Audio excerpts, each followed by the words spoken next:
Hey, bonjour à vous les parents. Ici c'est Monsieur Alex pour un autre conseil aux parents. Aujourd'hui, je vous parle de la période de devoirs et leçons, deuxième partie, en espérant que la première partie vous ait donné un bon coup de main. Aujourd'hui, je vous parle de 5 petits conseils qui, j'espère, vous aideront dans cette période qui n'est pas toujours facile. Donc, premier conseil en lien avec la période de devoirs et leçons, pour certains enfants, c'est difficile, ils trouvent ça long, puis ils ont le goût de chialer assez souvent. Avec ces enfants-là, ce qu'on peut faire, c'est qu'on peut diviser la période de devoirs et leçons en deux parties. Et on peut utiliser un time timer pour diviser les deux parties. Un time timer, c'est une espèce de cadran qui indique le temps qui reste et c'est très visuel. Et j'ai fouillé un peu sur Internet, j'en ai trouvé des gratuits qui ressemblent à ça.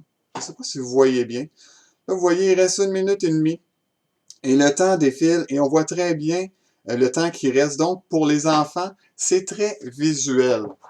Mais une petite attention particulière, quand on fait ça en deux parties, des fois, de reprendre la deuxième partie pour certains enfants, c'est très difficile. Donc, vous connaissez vos enfants, vous verrez si ça s'applique de diviser en deux parties ou non. Deuxième conseil, commencez par les choses qui sont plus difficiles ou des choses que votre enfant n'aime pas. Parce que plus la période de devoir et leçon avance, lui, il va commencer par les choses faciles, c'est sûr. Mais il va terminer par ce qui est difficile et sa patience ne sera pas là. Et son niveau de tolérance ne sera plus là non plus. Donc, la période de devoir et leçon se termine difficilement. Donc, on commence par les choses qu'il aime moins. Et on termine par les choses qui sont plus faciles.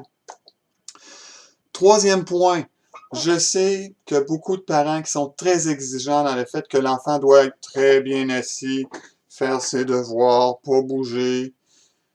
Je suis plus ou moins d'accord avec ça. Si votre enfant a besoin de shaker une jambe, a besoin de bouger un peu, être assis juste sur une fesse, même être debout pour écrire ses mots, savez-vous quoi? C'est correct. C'est correct tant qu'il fait le travail qu'il a à faire. S'il le fait pas, là, il faudra être un peu plus exigeant. Mais laissez-le bouger. Il a été assis toute la journée. Il a le droit de bouger un peu. Bon, mon time timer vient de terminer. OK, merci. Je suis rendu au troisième conseil. Non, quatrième. J'appelle ça l'apprentissage en 3 temps. Et ça peut être très utile et beaucoup aidant pour travailler entre autres l'autonomie.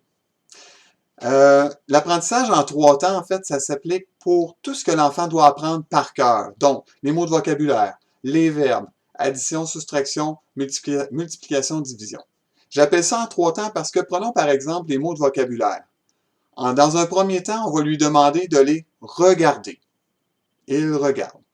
Dans un deuxième temps, on va lui demander de les lire à haute voix. Et dans un troisième temps, on va lui demander de les écrire. Et là, il les copie. Vous n'avez même pas besoin d'être là ou de lui dicter les mots. Il va les copier. Donc, lundi, mardi, mercredi, il les copie. Il fait l'apprentissage en 3 temps. Et le jeudi, vous lui faites une petite dictée en préparation de la récitation du vendredi. Vous allez voir, ça devrait être aidant. Et puis, ça travaille beaucoup l'autonomie. C'est gagnant pour ça. Cinquième petit conseil, il y a beaucoup de parents qui me demandent, Monsieur Alex, combien de temps ça devrait durer les devoirs? Et là, ça, c'est très relatif à chaque enseignant. J'ai fouillé un peu sur Internet, j'ai parlé avec des profs, et le calcul qu'on peut faire, c'est celui-ci.